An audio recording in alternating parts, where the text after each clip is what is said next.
Good evening, and thank you for joining us as we start a new week together. And it's an unprecedented week in American history. The first federal prosecution of a former or current president of the United States.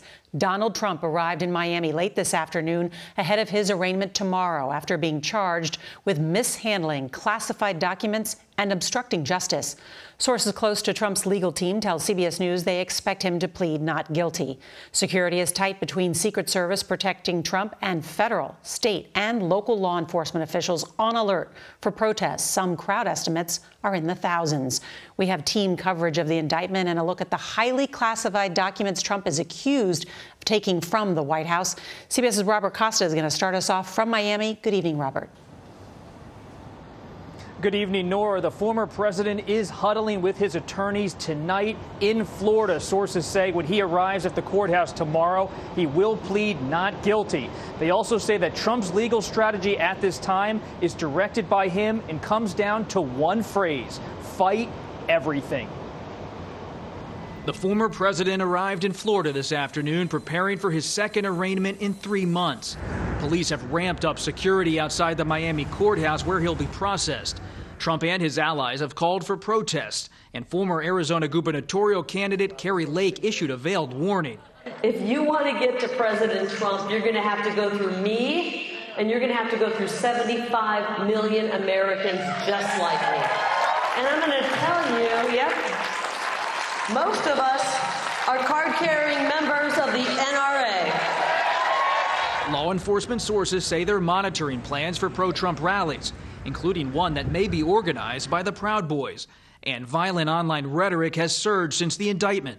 Make no mistake about it, we're taking this event extremely serious. The former president has remained defiant since the 37-count indictment was handed up Friday. As far as the joke of an indictment, it's a horrible thing. Attacking the special counsel Jack Smith. Jack Smith sounds so innocent. He's deranged. Several of Trump's 2024 rivals have echoed his grievances about the Justice Department, but former South Carolina Governor Nikki Haley also questioned Trump's conduct. It's reckless, it's frustrating, and it causes problems. And, you know, we're looking now, this is the second indictment. We're looking at possibly a third indictment coming in with Georgia. CBS polling shows Trump remains the frontrunner for the nomination, and 76% of likely Republican primary voters think the indictment was politically motivated. Democrats are crazy, and they need to stop trying to bully Trump. He's a very strong candidate. The more charges they put on him, the stronger he seems to get.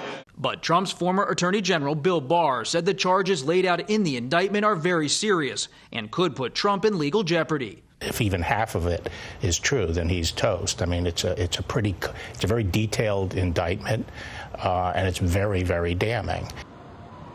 After he is processed here tomorrow, Trump plans to head back to New Jersey to his golf club, where he will address supporters and meet with major donors, preparing for the legal and political battles ahead. Nora. Robert Costa in Miami, thank you.